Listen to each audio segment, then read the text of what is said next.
Hi everyone, we're just going to give it 5 minutes for a few more people to arrive, and then we'll make a start.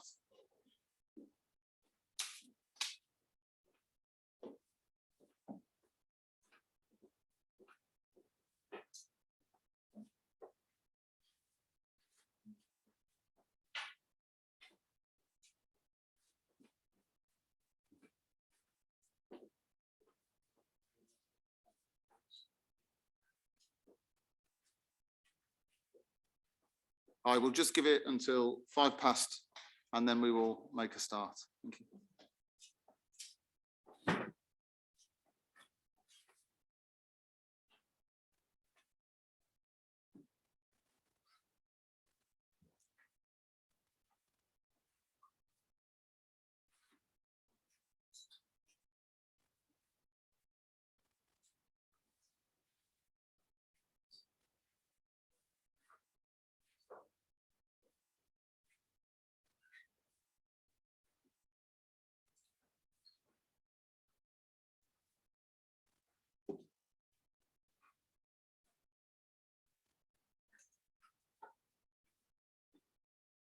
So how many have you done, Christina? Have you done a few of them? Have you been doing the rounds? I did one last year, and this is my first one. Yeah, interesting. Yeah. We try to spread it around. Yeah.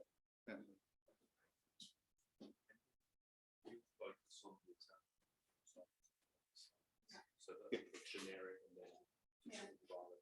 and then no, that's good. I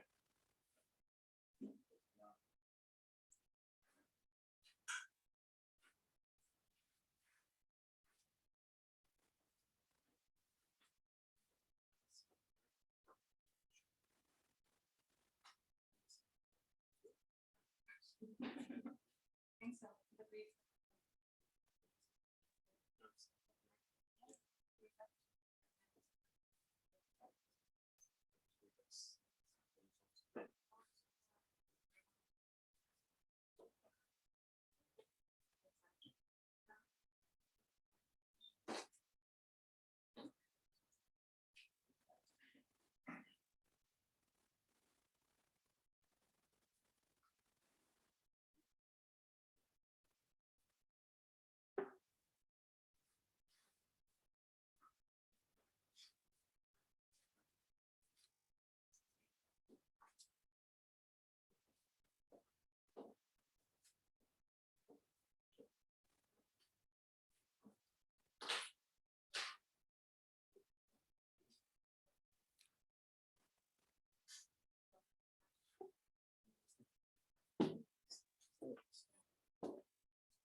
Yeah, perfect.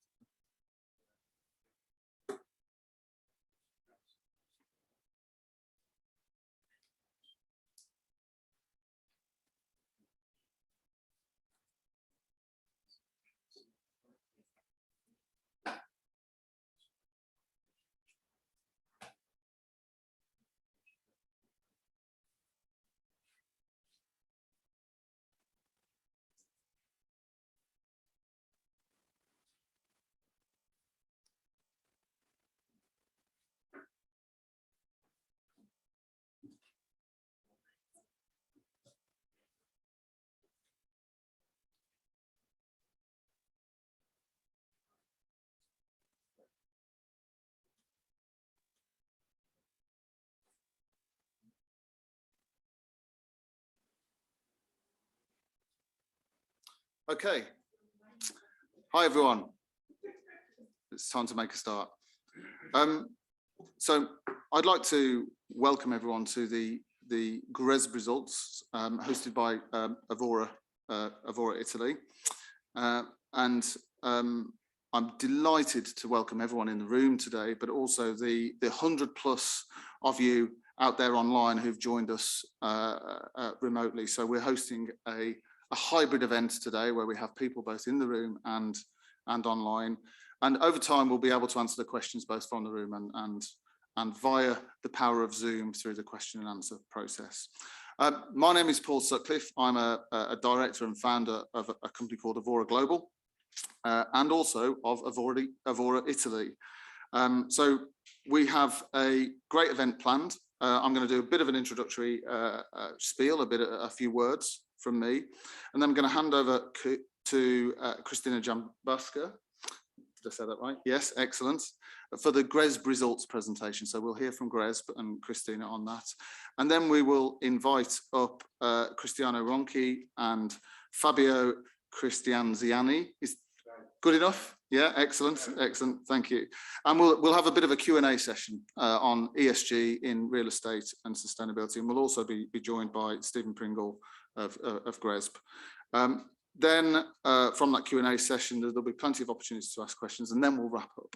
So that's the plan for the session. I just wanted to give you a brief introduction to EVORA. And we are a multidisciplinary ESG consultancy specifically for the real estate industry. I'm not going to talk lots and lots about EVORA and spend loads of time on this. So this slide says it all. And by the way, the slides will be available and the recording will be available on GRESB's website shortly after this event, so people will be able to download it and access it. But EVORA are 10 years old. And we have around 125 consultants. We've grown fairly rapidly, it has to be said, over the last few years. And interestingly and excitedly, 2 years ago, we launched EVORA Italy. So we've set up EVORA Italy as a business to support you in the room and our Italian clients, and indeed our pan-European clients with assets across Italy. So as a business, that's us, and this is where we're located. We have offices in Germany, in Milan, and obviously in the UK, which is where I'm from. And it's wonderful to be here in person. I love Milan. In fact, I've been many times. The first time I visited, I proposed to my wife. The second time I visited, it was on our honeymoon.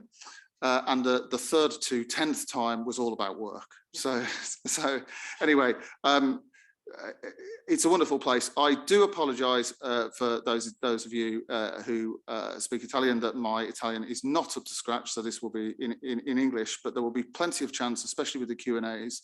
If you want to raise your questions in Italian, then we will have people who are able to translate and communicate that as well. So that's the introduction from me. I'm going to hand over now to Christina, who's going to take you through the GRESB results. And after we've done that, there will be chance to ask specific questions after the GRESB results presentation before we get into the Q&A. Okay. Christina, thank you. Thank you, Paul. And hi, everyone in the room and those of you that watch us online. Just a quick overview of what I'll go over in the next 20 or so minutes.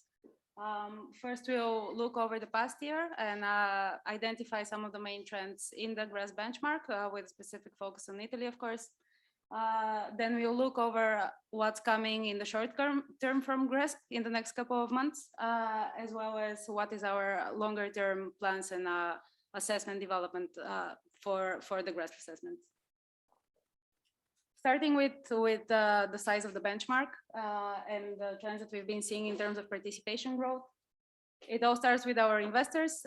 This year, around 140 investor members made use of the GRESB data. They represent a total of close to $50 trillion of assets under management. And this growth is also what drives the growth in the benchmark itself. In 2021, 1520 funds completed the GRESB assessment. This is an unprecedented growth in terms of absolute number of new participants and a total growth of 24% for the year.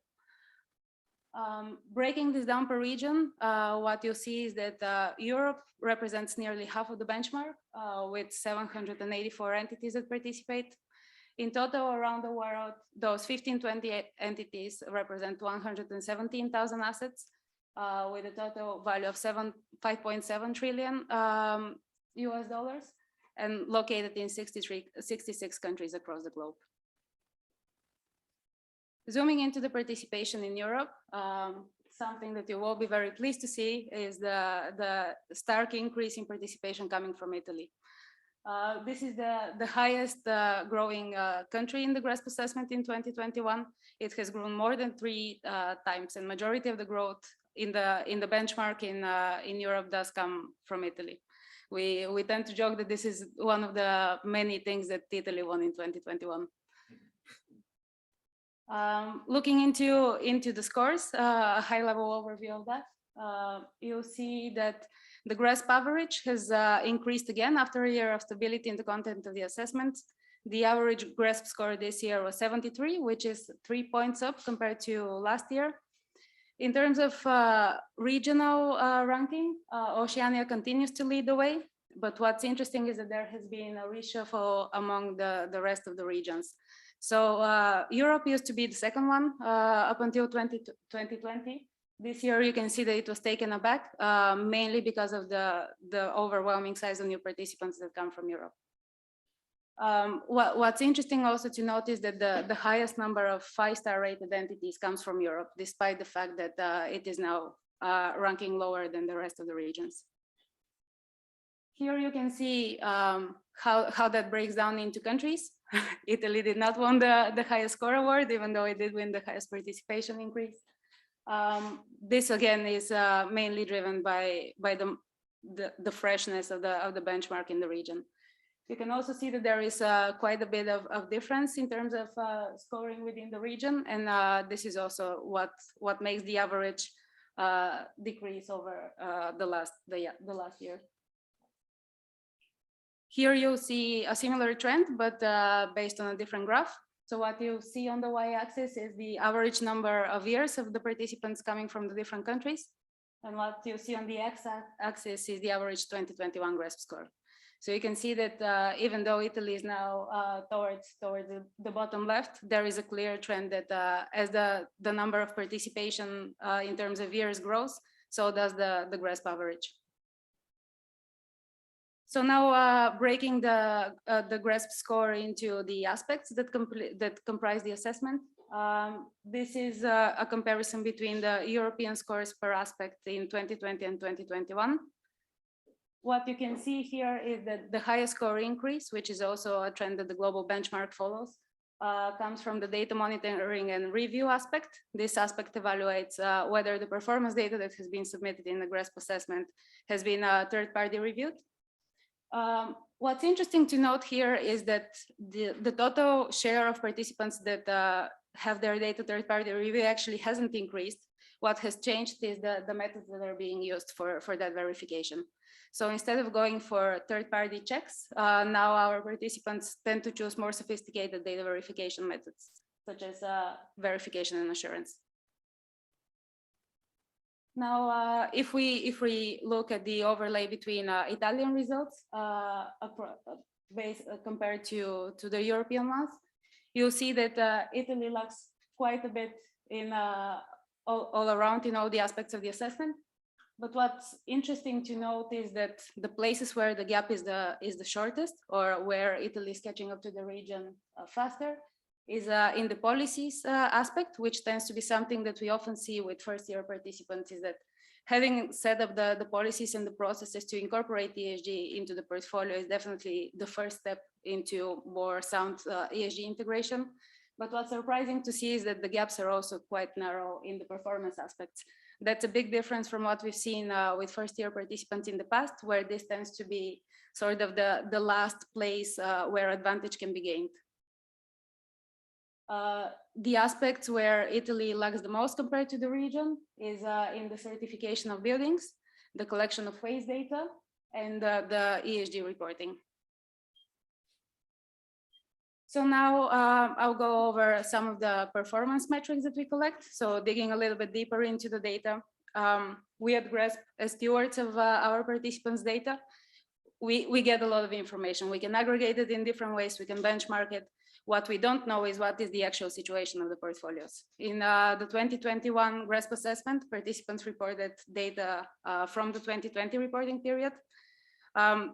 We don't really know how COVID impacted the industry. All we know is that it did so in a different way when we look into different geographies and different property sectors.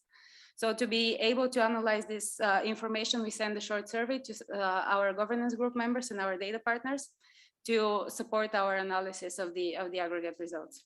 So in the next few slides, I'm going to go over some of the performance metrics and also provide you with some commentary on the insights that we got from that survey. Starting with data coverage, something that we expected to see in the benchmark this year at the beginning of the pandemic was lack of ability of participants to collect data from their tenants because of COVID. This was not reflected in the data this year. It seems like the ability to collect data from tenants and the continued efforts of stakeholder engagement definitely paid off. So the data coverage overall in the region has increased, and with some notable exceptions, Italy also follows that trend.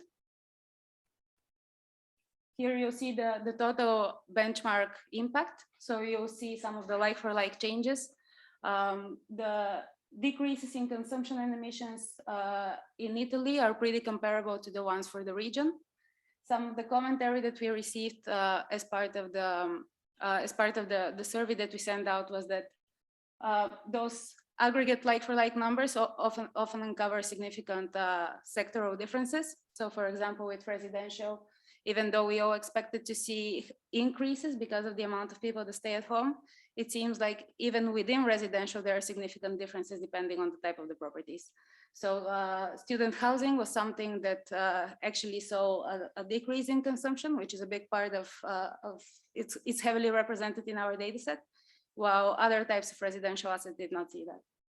If we look at offices, I think that at the beginning of the pandemic, we were all quite hopeful that working from home is going to result in higher energy consumption decreases. That again didn't seem to be the case because majority of the offices remained open.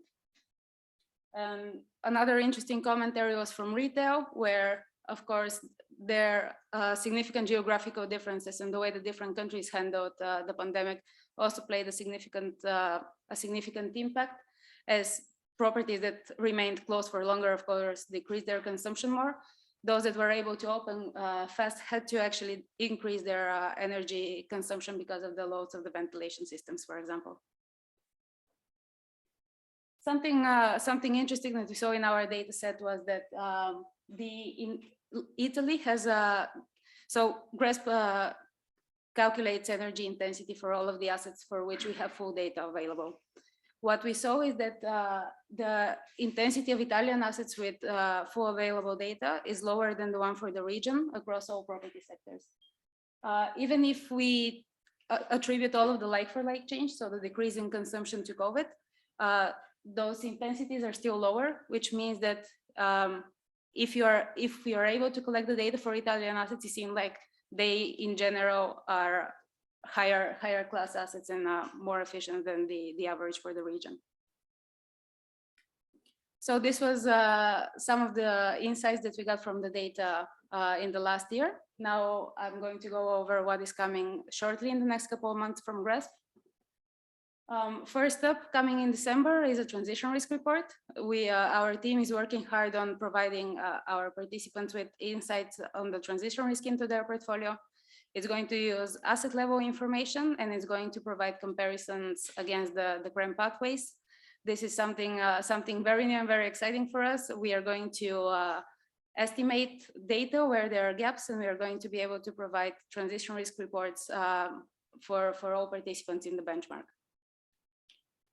Another way that our data can be leveraged is for compliance reporting. So something else that we are working on is an SFDR reporting solution that is going to leverage on GRESB data and provide participants with more clarity and alignment with regulation. On the 11th of November, we are going to host a webinar where you're going to be able to see a demo of the report. So I urge you to scan the QR code and register if you have interest in seeing what's coming.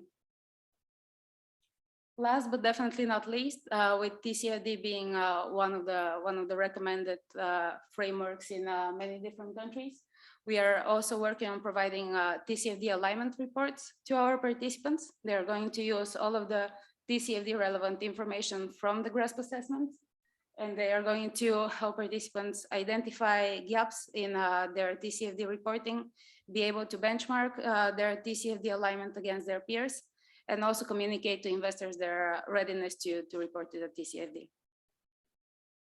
Now, going over what's coming in the medium to definitely long term, over the next few years, we are going to be working on creating a roadmap for the assessments. This is a process that we kickstarted in September, and we recently shared a survey with the industry where we collected feedback about the vision of the GRESB assessments. Now we are going to work very hard to analyze and collect that feedback, share it with our governance groups, and be able to form the vision for the GRESB assessments by the end of the year. The second phase of our roadmap development is going to be focused on creating a strategy on how to implement that vision. And phase 3 is going to be to break this down into defined technical requirements. Following this process, over the next sort of 18 months, a little bit less than that, we are going to have a roadmap so that the participants new and existing are going to be able to know exactly what are the changes that they can expect from the assessment. So that was it for me.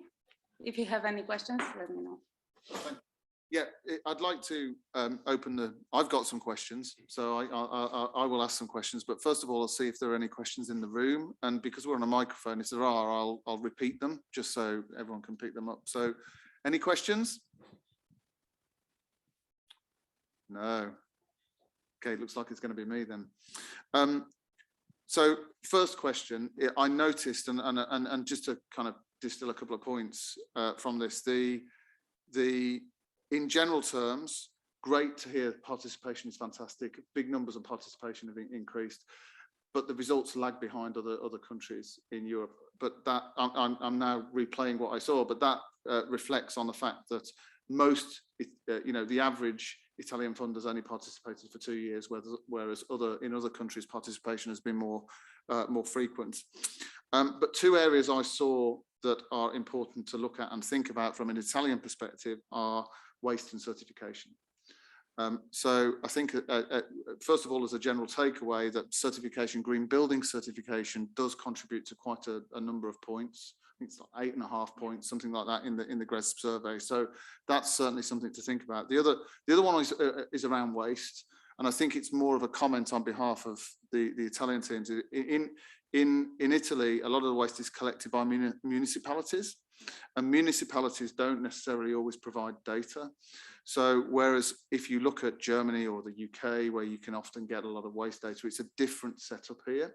So I think I'd like to kind of, it's a comment that I feel for you as Italian fund and asset managers in terms of trying to report waste data, but maybe there's something that we can do collectively about working out a way of calculating the waste that is acceptable to GRESB, but maybe share that with you, and then share that with the participants more generally, and so it provides a consistent, clear way that is acceptable as evidence for you for collection of waste data from municipalities. Does that sound like something that we should take forwards? Yeah, I think so. Just stepping back into the subject of data coverage in general, you can see that there has been significant improvements over the next many years in the industry. The data is still not there, and now we've gotten to the point where participants have collected as much data as there is available. It's not like there is a reluctance to collect that data anymore. What's left is legal restrictions or regulatory restrictions that prevent that last bit of data collection. Now, exactly how we get over that hump is, I think, a complex issue that we will have to address more robustly in the next couple of years. But that's definitely something that we are going to be looking to in the context of the assessment roadmap. Okay, thank you. That's really helpful. Next question. There were a number of 0-point questions. I call them 0-point questions. So these are questions that everyone had to answer last year, but they didn't give any points. and they were related to and linked to TCFD, so transition risk and physical climate risk. Could you provide some comments on whether they will be scored next year and to what extent they will be scored? Because I think it's important that the audience understands what's coming. Yeah, I think that the answer to that question is going to come by December. I can give a definitive answer now. With the implementation of the assessment roadmap and the process for creating that, we have committed to making very minimal changes in the assessment in 2022. So how material of a change it is to introduce scoring on 4 new indicators is still something that we are reviewing. But hopefully it's not going to be something that is dramatically going to impact the assessment and the outcomes from that. Okay, so that feeds into my next question, which was quite blunt, and that's, will you make it harder next year? But no. As blunt of an answer as I can give, no. We expect very minimal changes. So there might be a bit of a change, but it won't be significant. So we can expect a period of stability in terms of participating over the next year. And the points that you made, Christina, about the roadmap is that there will be clarity in the way that the benchmarks survey changes over a 5-year period or potentially longer, which will, as participants and as a consultant effectively who helps participants, will really help take things forward. Yeah, exactly. So what we've seen is that in the past, we used to have an annual assessment development cycle where we would engage with our governance groups on an annual basis to determine the assessment for next year. With the speed that the material ESG topics for the industry are developing, we can no longer be able to update the assessment on an annual basis. So we definitely need to have a step back and look into which are all of the topics that we need to address collectively, and then find a systematic approach to addressing those over the next couple of years. Okay, thank you. And final question from me for now, and that is, you mentioned 2 new products, two new services, the transition risk and the TCFD gap analysis process. I'll put you on the spot, and I think I know the answer, but will they be charged for? And if yes, I expect yes, how much? Maybe I can answer that one. Yes, we still haven't finalised the costing. Yeah. I just think it's important that, you know, it's an additional service, and I wanted to communicate and make sure everyone was aware that that's the case. But yeah, we'll get that out as soon as we can. As soon as possible. It's step by step. But as Christina said, we've got a webinar for SFDR, also the product launch for TRC in December. Everything will be disclosed well before that. So. Fantastic. Well, thank you very much. Yeah. Well, if there are no further questions, I'd like to invite Cristiano and Fabio up to the stage and say goodbye to Christina for now. Thank you, Christina. Thank you. And we will progress with a Q&A session.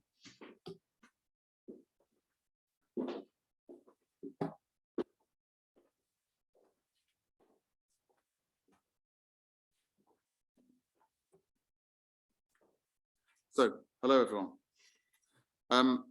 So we have Cristiano Ronchi, who's head of Savills Italy, and has been involved in ESG for a good period of time, and Fabio Cristian Ziani.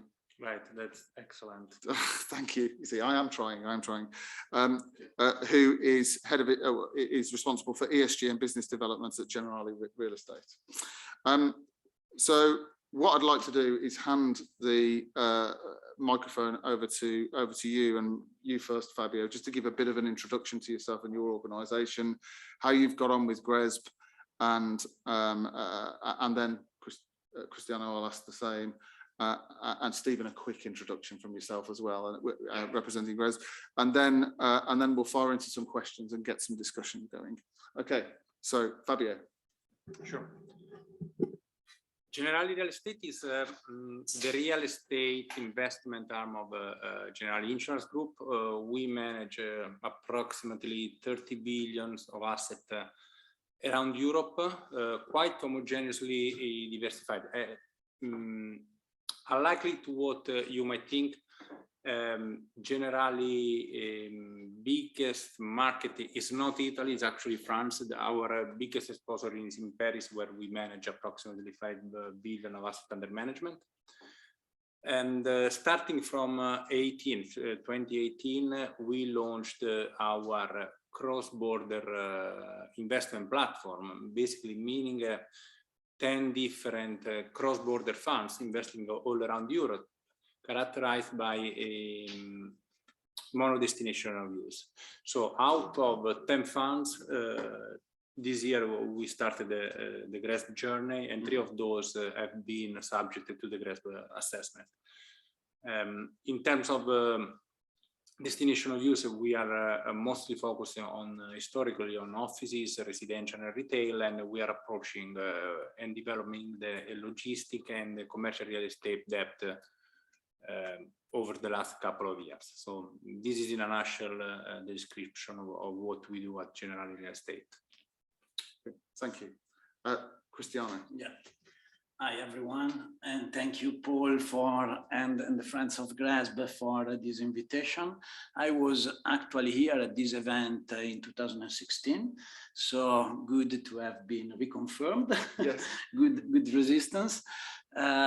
I'm much more comfortable today because I think that we have done as a market a lot of step ahead, a little bit embarrassed 5 years ago for not the scoring, which is still a little bit low with the margin of improvement, but the perception, the capacity of embedding ESG in our investment strategy, which on the contrary, I feel very strong now in Italy. I'm part of our group ESG committee and responsible for implementing our ESG policy in Italy and for fully embedding our ESG values in our investment strategy in the local market. Thank you, Cristiano. And Stephen, would you like to introduce yourself and... So I think everyone knows GRESB, and I've met quite a few people, at least over video link over the last couple of years. I joined GRESB a couple of years ago, joined in the business development team, but since beginning to sort of just before the reporting season started, actually, we set up a member relations team, and that our role is purely to look after our members. So we've got about 6 people now who's working in our team, and you'll probably be hearing a lot more from us. So, yep, happy to have a chat about the assessment, about the development, because as Christina's rightly pointed out again and again, we rely on all of our members to help us shape the roadmap for GRESB in the industry. So we're your first point of contact. So I'm looking forward to having a chat and a drink with you after. Thank you. Over to you, Paul. Thank you. So first question, Cristiano, you've kind of touched on this already, but over the last few years, how would you say the ESG, the environment, social governance agenda and the sustainability agenda has evolved in Italian real estate? Well, as I said, I work for a global company with offices in more than 20 countries. And 10 years ago, but even 5 years ago, I was perceiving a gap between our way of feeling and implementing ESG in our investment strategy compared to our colleagues, for example, in the Netherlands, our colleagues in the Nordics, our colleagues even in the UK. That's not the case today. Frankly speaking, we are the same way in terms of feeling the importance of ESG and implementing these in our investment strategy. An example vis-a-vis GRESB. We have, as a group, 19 funds applying to GRESB, covering more or less 50% of our asset under management. Out of these 19, 5 are Italian. We have 2 funds with 5 stars. This year, 3 new funds have applied to GRESB and 1 is Italian. So I feel very, very relaxed and very proud of this change of mentality, which is not something that pertains to us or to Generali, but is very well recognized and spread in the market. Okay, thank you. And Fabio, same question to you. So how would you, from your experience and as a relatively new participant to GRESB, how would you say the ESG agenda has evolved for both Generali and your view of how it's moving forward from the Italian real estate market? Yeah. I agree with Cristiano. I mean, the gap probably still there, but is getting thinner and thinner. Also, because we are seeing a growing awareness about ESG related issue in the market, in the real estate market. So, and the data that has been shown just few minutes ago regarding the 330 growing percent participant in Italy basically means that this gap is basically lower. And then what we see in the Italian market is that all the investment management companies, the asset manager, are actually equipping their own organization with ESG related roles or ESG committees directly reported to the board, to the CEO, meaning that ESG today is on the one of the top priority of the business agenda, and that was not the case just a few years ago. So that's why we believe that the gap is smaller. And then, of course, if we look to what happened over the last couple of years, I mean, in March 2021, this year, the SFDR regulation came into force. Mm-hmm. And that was like an homogeneous regulation across country in Europe that has been able somehow again to make sure that every country is on the same level. Yeah. So, and this is, I'm actually expecting that regulation, the development of the SFDR. Last Friday, the new RFTS have been published. The taxonomy will be live starting in January. So as long as we go ahead, we would expect to have every country playing on the same level, on the same field. Okay. That's fantastic. And just another question. Do you see more queries from your investor clients, from your clients about ESG? Has the amount, the volume of queries, and this is to both of you, the amount of questions that you get from investors, is that driving progress as well? Definitely. Yes. Yeah. We see growing interest about our investor in ESG related topics, in ESG disclosure, in ESG due diligence. And of course, this is something that has accelerated over the last 12-18 months. And this is something that the market is requiring. Yeah, is requiring. So basically, you don't have much option. Either you comply with it or...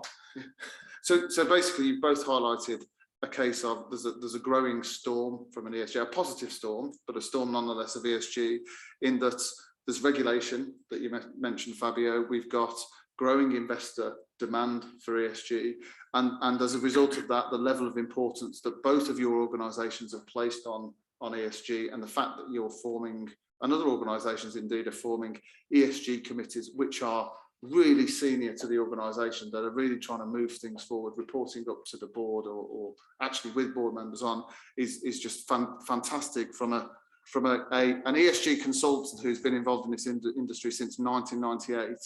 It's been a long time coming in my view, and it's great to see the importance that we're placing on this. Stephen, in your presentation, or in GRESB's presentation, you updated us on the uptake. That's great. From wider discussions with both participants and other GRESB members, what important issues do you think will emerge over the next few years? Number 1, 2, and 3 is probably regulation. If we're speaking EU specifically, that's not a bomb, but it's a huge just disclosure platform that's coming, and it's here. And a lot of the real estate and infrastructure industry that we also covered, there was a lot of fear really about, are we covered? Are we going to be able to report to these disclosures? So our members came to us middle of last year when it was becoming, that need was becoming louder and louder. And so we went away and we did a gap analysis, and we've seen that, okay, look, we cover 60 to 70% of what is being asked in the SFDR regulation. So hence why there's no accident that the products that we've been working on are covering these new disclosures. Again, the importance on transition risk, decarbonisation. We're hearing a lot of that from our European investor members. That's pretty loud and clear that they need that clarity, that they need that data so they can see the potential risk on stranded assets in their portfolios that they invest in. So they're two big future items that are coming on the GRESB roadmap that's going to be worked on upon our members. Also, physical risk. That's also something that we've been working on for a number of years. Yeah. And also net zero commitments. That's being talked about a lot by our members as well. So that's a lot of issues. A lot to do, but it's but nonetheless it's being worked on both internally at GRESB but also in collaboration with our governance groups. Yeah. So Fabio, I'm going to ask you this one, but we've talked about issues around. So Stephen's highlighted net zero carbon, lots of issues, lots of topics, lots of regulation. Have you, now I firmly believe that ESG to start to address, it has to come from, yes, we can create fund strategies, but to really make a difference, we've got to get things moving at asset level, and to progress at asset level, the best time to start is before you've actually bought the building. So do you consider ESG in due diligence now, or have you changed your due diligence processes, your assessment processes, and how does that link with broader strategies in terms of management of your portfolios? Yeah, we believe that sustainability is a long-term journey. So in order to act long-term, of course, you need to understand in the short term the asset that you are buying. Yeah. So we are definitely going in that direction. And in order to do so, we do have sustainable due diligence. We have an internal model that has been developed by our colleagues that is basically understanding the ESG angle of the assets according to 9 different dimensions. Mm-hmm. Technical equipment, pollution risk, tenant well-being, and a series of KPIs that we monitor before, of course, onboarding a new asset in our portfolio. And those analyses, that due diligence is part, as any other type of due diligence, of the info memo. So basically, our investment committee is understanding risk and opportunities, also depending on the sustainable due diligence that we are running. Mm-hmm. And this is just the first steps. Then during the life of the asset in our portfolio, of course, during the due diligence, we already understand the risk, the opportunities, the budget to improve the asset from a sustainability standpoint, and then we monitor it over time to understand whether it is in line with the expectation, exactly as we do with financial business plan. Yes. So that's something that we embed in the decision-making process. And coming back to the regulation, this is something that also we are doing with the SFDR disclosure. Yeah, okay. Thank you. Cristiano, anything to add there? Well, the simple answer, do you do ESG due diligence when you buy? Yes, sure. More and more, although I think that not only us, but in general, what I see in the market, there are a lot of room of improvements here. Yeah. ESG due diligence has been seen, and many times is still seen as a sub-chapter of the technical due diligence, yes, yeah, which in my opinion is not, is much wider. And I would like to see a moment in which an ESG due diligence is a standalone type of due diligence, like the legal one, the technical one, the tax one, and so on. Is not yet, in my opinion, the case. So sometimes the technical the technical advisor take some sort of advice from ESG expert. On the other side, ESG expert hasn't grown that much to offer at competitive cost what at the end the investor want, which is obviously which are obviously always very pretending. So 3 pages which tells in simple words difficult things, spending the less possible. I think that is a field where we both should grow. The investor understanding that this is a part of the due diligence. No way, it's not a sub part of another chapter on which investor must invest. Yeah. On the other side, I hope the market of the professionals, of the advisor would grow to answer better to the demand. Mm-hmm. So the 2 take-homes there are the investors need to understand that it is an important integral component, separate, not just part of pushed into a annex in a general report. And as a provider of ESG due diligence, or the ESG consultant community, need to work on the products and the language. I think in some cases the way that we communicate risk and opportunity, because it is quite complex and it is quite time consuming. I mean, we've heard some of it today. So we've heard TCFD, we've heard transition risk, we've heard physical risk, and how does what does that mean? I think, and I strongly believe that communication is key here, and if the language is simplified as much as it can be to communicate those risks and understanding, then it will speed up the transition and the adoption of sustainability of ESG, good ESG practice. Thank you. Another question for you, Cristiano. We've focused a lot on E, or there's and this often happens. So in these discussions, when you're looking at GRESB, when we're responding, the first, it's the first in the ESG is first. You often see a lot of discussion around environment, around energy, around carbon, but it's not just about energy and carbon and environment. There's also the social aspect, the S aspect.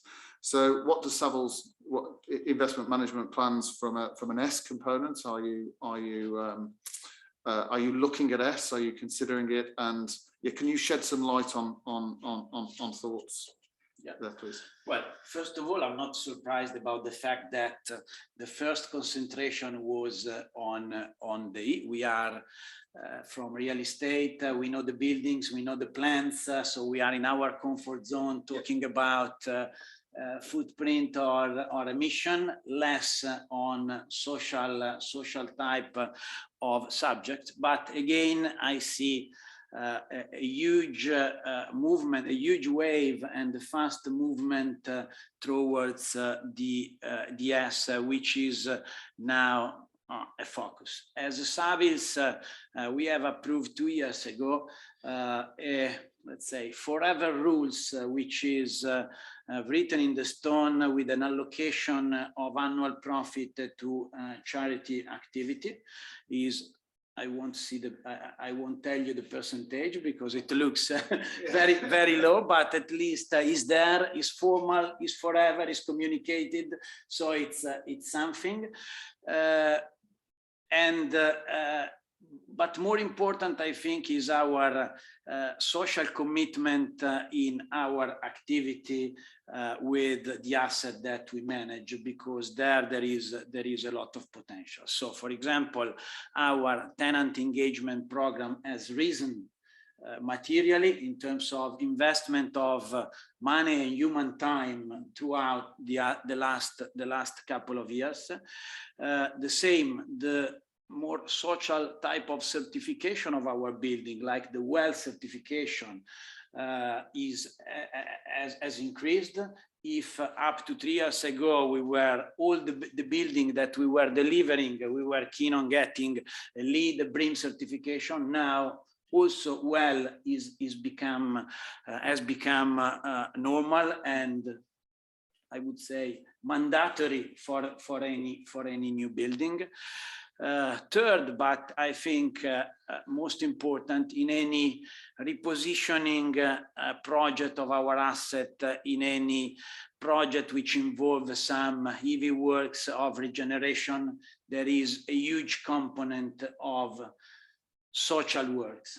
Some of them out of our, books and investment, some of them which are agreed with the municipality and deducted from the urbanization fee. But when I go in a site and I see our construction company working on the building, but the same construction company working on the park behind the building, on the kindergarten, which is going under refurbishment on the other side of the street, when they are painting the bicycle track, I think that I realize that we have a huge weapon in the end, being in the real estate, and we are moving actually some very good and concrete steps forward here. Thank you. Thank you. Fabio, any comments from your side, from Generali Real Estate, on how you've sought to adopt the social factor or address social aspects? This is for us quite a big challenge, but I mean for us and for the industry, as it's quite difficult to measure the social impact. I mean, there are not mathematical rules, no meters able to really tells you what is the social impact that we as a owner, as a manager are able to do in the market. So also there is a characteristic of the destination of use, the location, the community in which we work in, that are often always different, and so the impact that we might provide in the community, in the environment as a social one, it's quite difficult to standardize and to homogenize. So it's likely reinventing the wheel every time, and of course you cannot have your code, your to-do list that really that is always the same or homogeneous across country, destination of use. Imagine what you can do for a logistic asset in the middle of nowhere, or for an asset that is in Duomo Square. Yes.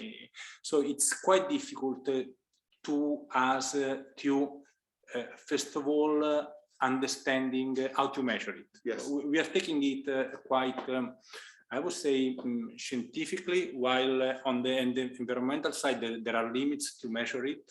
Yeah, but it's possible. I mean, there are meters, there are ways. On the social side, we really need to understand what this actually means. Having said that, I mean, we try to do our best. We don't have like a catalog, a series of action that we might implement in terms of social. We are here in the Hotel the Square today. Yeah. What we have done in the past, like in the middle of the COVID crisis, this hotel that is owned by Generali Real Estate and is managed by a third-party operator has been made available to quarantine people and to healthcare personnel. That the room in this hotel. So that's why we mean as social. The social impact is something that needs to be tangible. And this is an example of what we do. If the question is what you expect to do in the near future, we are still understanding it, because we believe that the industry is not doesn't really have clear rules and understanding as of today, or at least homogeneous. Okay, thank you. I'll come back to a couple of points on that, but before I do, Stephen, I'd like to kind of invite GRESB's view on the S. And do you see growth in both response on the social type questions and queries about how GRESB are interpreting social questions? So just any comments that you can provide from GRESB's view would be welcome. Well, I think socials is coming, yeah. Right? And both your comments, Cristiano, and that it was obvious to focus on environmental first. Of course, that's measurable. That's something that's tangible, and we can really make a difference in real estate on that. Social, as yet, it's not something that we can measure the impact, but that is being discussed widely within the governance groups over the last, well, since I've joined. How do we measure that? How do we develop a standard that can be incorporated into the GRESB assessment, incorporated into real estate in general, that can be measured, and we can make that impact? That's going to be the next steps that occur down this roadmap that we're working on. I'm working with members such as yourselves who've got these ideas. got the know-how to be able to implement that and work towards developing something, that's going to be so important. That's how we do it. I don't know how we're going to do that, but it's going to come from the members, as everything at GRESB always does. Okay, thank you. I think I'd just before we move on from the social component, just one comment from me, that if we think about what we're trying to do with real estate and the real estate world, is to create sustainable futures, and the true definition of sustainability has to adopt social. So if you address the E and you address the governance and the economic factors as well, so you've got buildings that are fit for purpose, that create value, and value can be measured in different ways. So that's financial value, but also social value, social cohesion, and they're used and also adaptable. Then whether we're measuring social or not, then we're contributing to society as an industry. So it's really quite interesting that measurement and progress of social and the measurement and the creation of social metrics is something that we'll keep a very close eye on over the next few years. I think there'll be a fairly rapid change as we progress. And interestingly as well, there is the EU taxonomy, which is effectively the definition system for environmental sustainability, has been produced with all its annexes, and there's a fair bit in draft still, but there's a lot of detail in there. There is now also a social taxonomy that is in production, so it's clearly coming, and the agenda will increase. So Fabio, big question: what's the biggest ESG issue for Generali Real Estate, and is this going to change over time?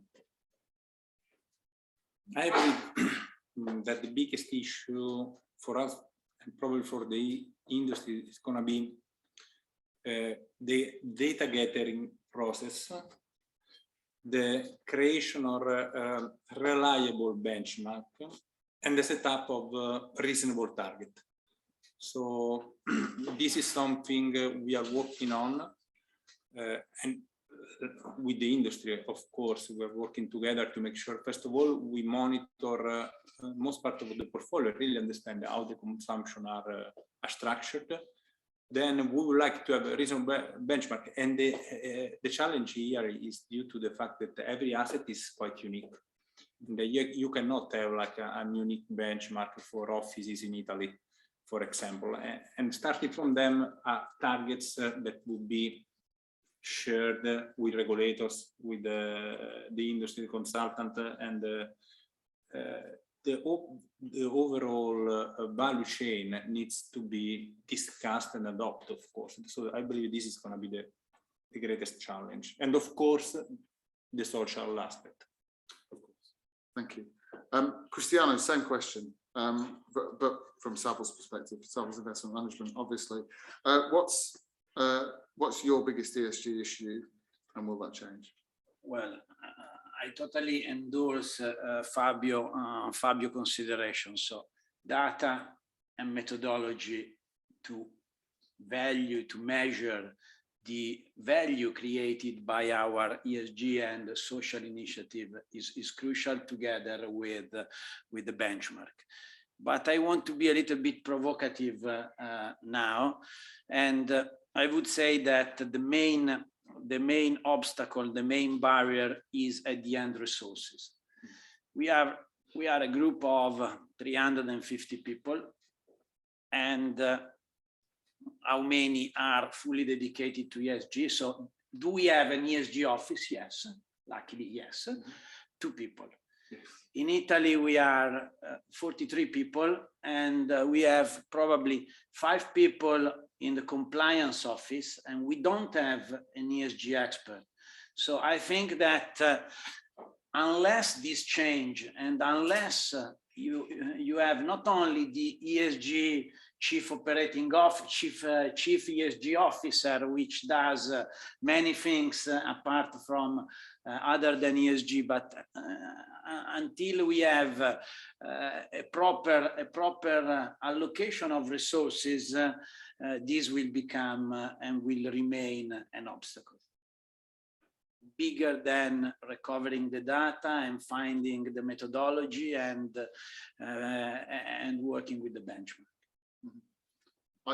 From my perspective as well, resourcing, I would second that. So as an organisation that is working to grow, that is seeing rapid growth in requests for the type of services that we provide, the experience is that there are not enough people with experience of both ESG and real estate, and that's what we really need. We need people who understand both. And so I think from EVORA's perspective, and well, from the panel's perspective and the wider real estate community's perspective, to make a difference, one of the things that we have to do is upskill people, and that's both specialists, but that's everyone. I think that's your colleagues and the people that work in fund management, in acquisitions, in property management, and so on, to ensure that everyone understands the importance and both the risks but also the opportunities of getting ESG right. Because if we get it right, it's value creation, in my view. It will enable us to create more value and to enhance the value of the funds and the assets that sit within the funds. If we get it wrong, it's opposite, which is clearly not as an industry where we need to be. So with that, my final question, if you like, and this is to the whole panel: where are we going to be in 10 years? What will the ESG in real estate industry look like? And Stephen, I'm going to start with you this time.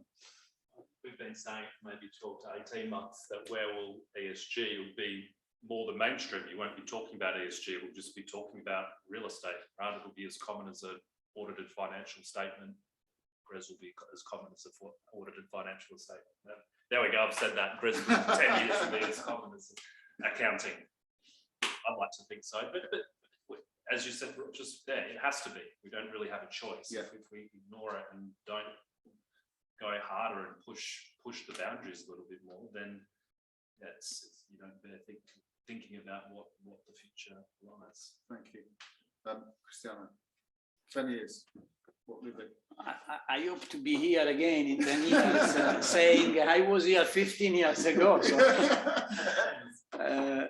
apart from joke, I think that the world is moving, the direction is clear, the speed is and the piece of motion is good. I don't know where we will be, but certainly we will remember this day like not 10 years ago, but ages ago.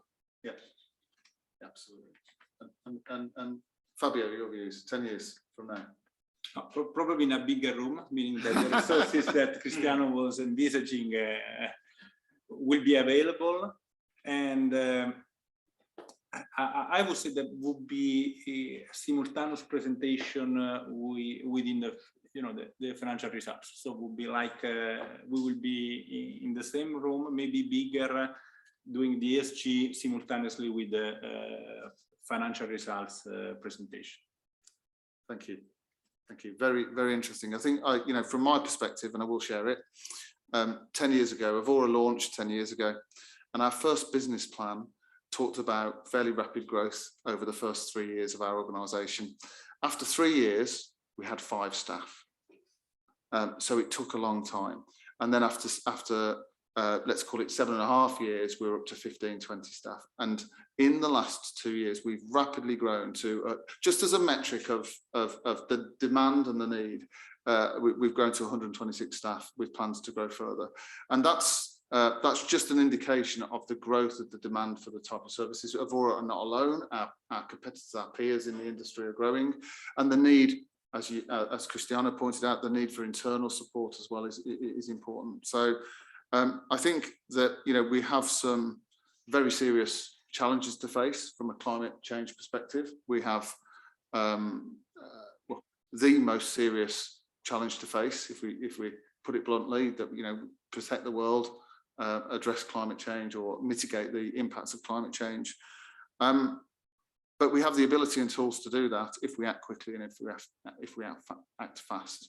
But it needs almost as Cristiano was saying, it needs a practical approach, an approach grounded in metrics that can be measured, and it needs a robust, almost mindset change. I think we're getting there as an industry, but a change to ensure that, as you've both said, well, all of us have said, that ESG is seen as important, or it's fundamental to the financial results and connected directly to the financial results of any real estate organisation. So I fully support that.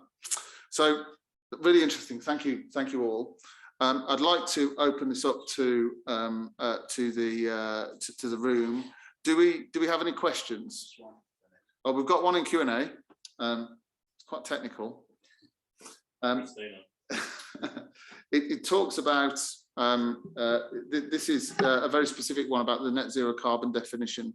So it's nearly zero energy building one. So net zero carbon definition in DN 2.2 is linked to nearly zero energy building status, which is then linked to EPCs and EBD. Effectively, what the question is saying is there a way of being more consistent with the definitions of net zero carbon? Short answer, I might have to pass that over to Christina.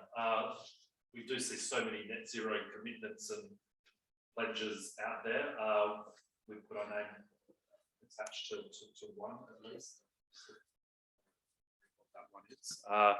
It would be fantastic if they do align in some way, shape or form, like we're seeing perhaps a lot of the frameworks and sustainability reporting systems align. But yeah, I think I can't answer that. It's a little bit too technical for me, Paul. Okay, well, I can chip in with my points. Brilliant, thank you. And I think the key point there, NZEB is a European definition. It's from European regulation and nearly zero energy building status. And the definition for net zero carbon, there are a number of different standards and approaches and guidance technologies, but they typically follow a very similar approach. I personally, and I personally feel that it's not GRESB's position to define how to address net zero carbon. I think that has to come from regulation, and the EU and the European Commission need to define more clearly what is acceptable. And that's not just on net zero carbon, but that's around EPCs, energy labelling, energy performance. So if you look in detail at SFDR and disclosure, it talks about reporting principal adverse impacts, and some of those principal adverse impacts are EPCs. But the way each member state in Europe reports EPCs is different. Mm-hmm. So there's a bit of inconsistency. Well, not inconsistency, because it's flexible on purpose. But the regulations need to recognise that, and I think as a benchmarking and reporting scheme, I feel that is a regulatory requirement rather than a disclosure and benchmarking scheme. So, personal view. Okay. Any further questions? Yes. If you shout out, I'll repeat it so we can hear it on the microphones. Okay. I'm Maria Pacini, the Capital Real Estate. I would like to know, when you speak about SFDR, if you are thinking on a line of the classification of entities, because we have different kind of entities and with different strategies. For example, we can choose to have only the social one or only the environmental one or both. So it would be easier for us to have a better reporting to be compared with the same kind of strategies also, not only asset class, but also kind of strategy. For example, you know that we participate this year with a lot of affordable houses. So and we ask you to create a new asset class. But I think that it's we need also now with the SFDR to align the idea of entity with the classification, so we can have a benchmark between the same kind of strategies. I don't know if it's clear. So Anna, that's quite a long question to ask. But I'll try. Yeah. We were speaking about the future. Yeah. So I'll try and rephrase it, and correct me if I'm wrong.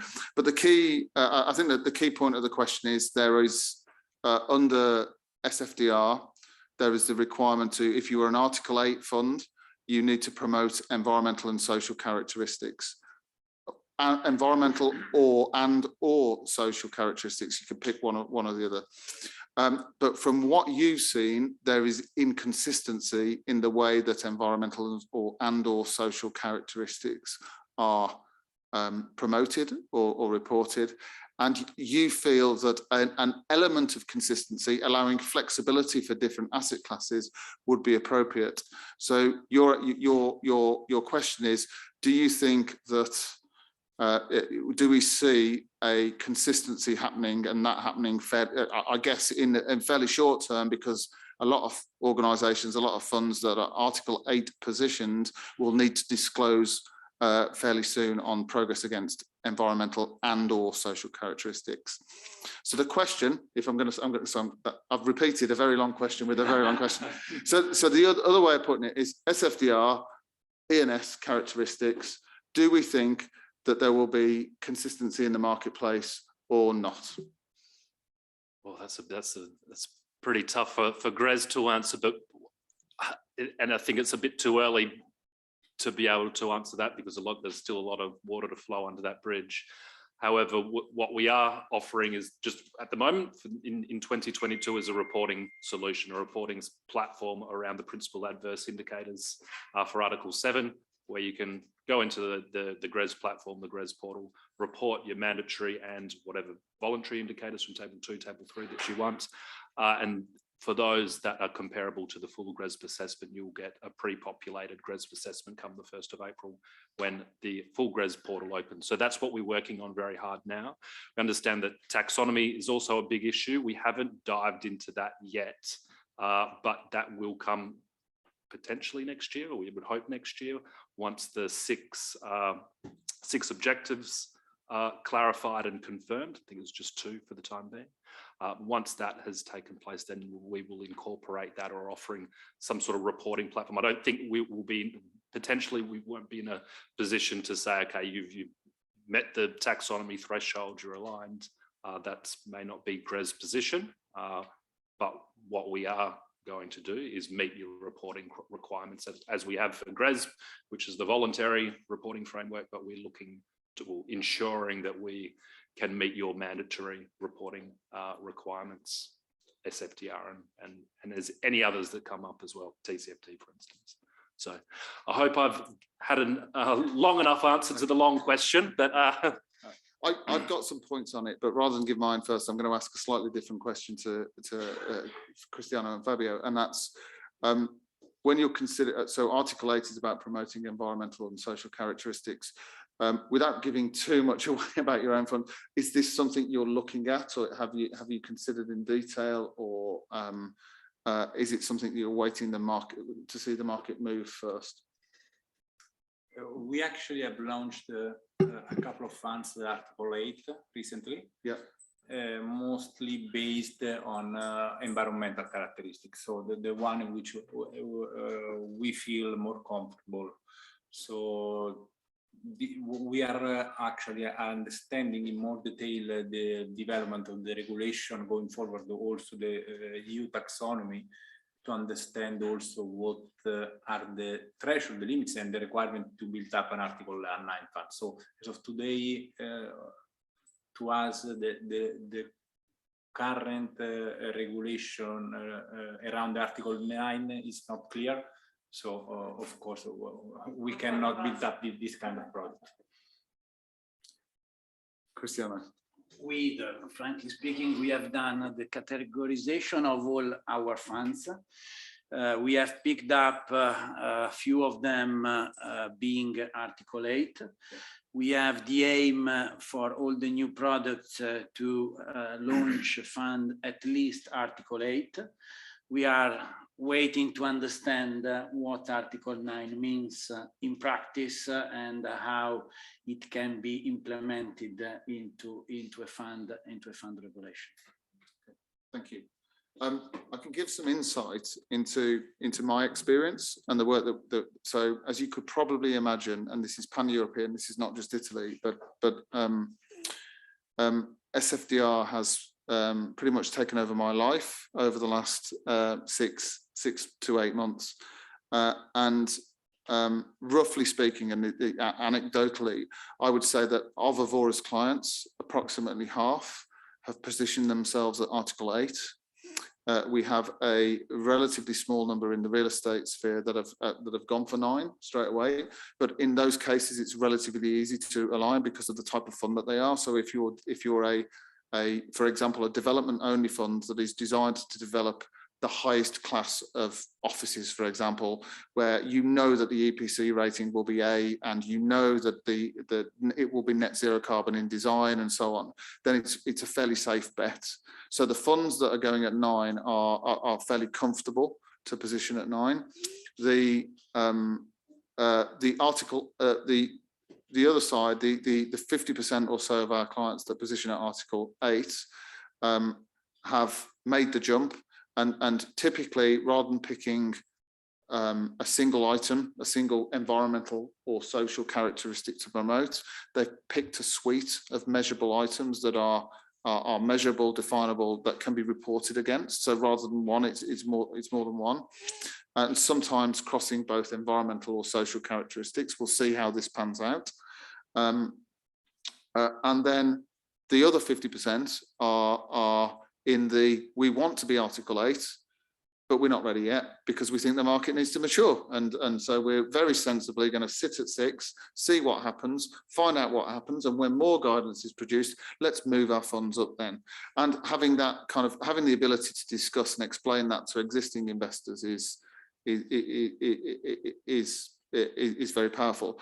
I think I would, in direct answer to your question, I think what you will probably find is I don't think that the direct responsibility for GRESB or anyone else to say this is what an Article 8 fund should look like, this is what an Article 9 fund, that's not, again, similar point to earlier, that's not a GRESB response.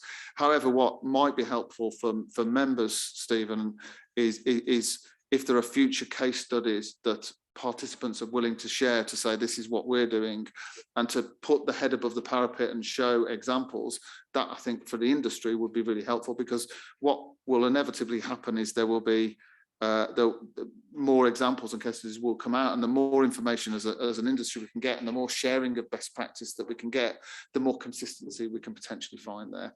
But the investment community, our end client, the investors in real estate, need this as well, because they're in the process. So I work for a number of direct investors, so pension funds, and they have asked for support of EVORA and other consultancies as well to help them understand what's coming as well. So in the fund management community, we're not alone. We're all trying to find our way. And what the SFDR regulation did is it created a framework, but it didn't tell you how to fill the framework. And I can't see unfortunately, I do not think there will be a point in the very short term, at least, where this is an Article 8 fund, this is an Article 9 fund, but there will be more, and with exact, precise definitions of what is needed.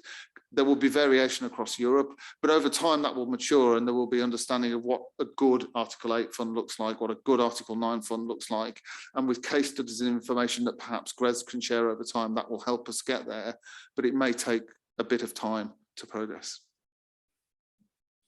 Thank you. Good question. Okay.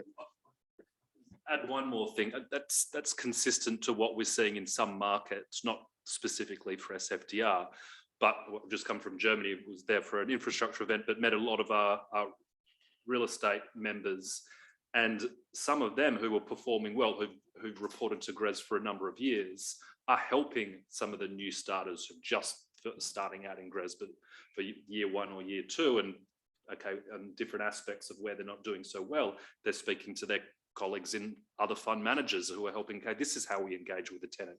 We pick up the phone, speak to them rather than just send an email. I know it's pretty obvious, but that's just these sort of initiatives that they do make a big difference. And I think the the real estate funds management world in general, being quite closed with their practices, with their due diligence, because it's a very big part of their IP. But as soon as we can, not forget that, but bring down those boundaries a little bit, especially for sustainability, it's only going to be a positive thing for the industry, and that's what we agree is the most important thing. Absolutely. Thank you. Any further questions?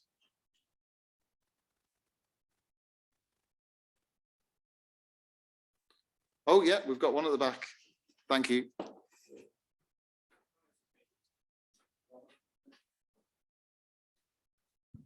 Hi. Hello. Sergio Catalano, Investire SGR. So this year we submit for the first time our funds in GRESB assessment. 19 funds. It was a huge effort for our team. Just one question. We have a fund with different strategies and different asset allocation. Sometimes in the same fund, we have different strategy for a part of the assets as a long-term investment strategy, and a short-term and fast sell strategies for other assets. This kind of funds have a results very different, okay? So I think it is possible to eliminate a part of the assets when we don't have a long-term investment strategies. Because if we have a short-term investment strategies, we don't have the interest and we don't have the time to upgrade the strategy on a ESG direction. Do you want to have a go at clarifying, or should Well, I'll summarizing? Yeah, thanks, Stephen. So to clarify the question is you have a fund with well, in your example, 2 distinct investment strategies. One is short term, quick turnaround, and move on. And in the same fund, you have a long term. You also have assets with long term hold. And we know that in GRESB there is a general rule that for a fund participation, everything goes in. And your question was a simple one of, is there a possibility in the future of separating stuff out? Can you go to that level on strategy on an asset by asset basis? No, it's purely on that portfolio basis. Is that something that we're likely to do in the future? That is going to have to be brought forward by the members as an important issue that needs addressing at the governance groups level. That's how things happen. If we do hear that by 1, 2, 3, 4 members, then that will be analysed and that will be discussed. I think the point, Stephen, is that the new GRESB framework, the committees, the greater level of engagement and transparency and communication with members is now as participants in GRESB. We have more influence than ever over the future roadmap for how GRESB progresses. So if that is an issue that anyone feels strong about, write into GRESB, tell them this, because it will be logged and it will be an issue that you'll need to, as part of your structure, you'll need to consider and address, and at the very least provide a response. Absolutely. we always try. Of course. Yeah. Any further questions? No? Well, with that, I'd like to, sorry, was there any more questions, or we don't? No, good. So with that, I'd like to draw things to a close. I'd like to say thank you very much for Christina. Christina, thank you for doing the results presentation, to Fabio, to Cristiano, and to Stephen for sitting on a panel and answering my questions and some of your questions as well. And also thank you both to those physically in the room and also those online as well. So I'd like to thank everyone and also offer a round of applause to our panel members and our speakers today. So thank you very much.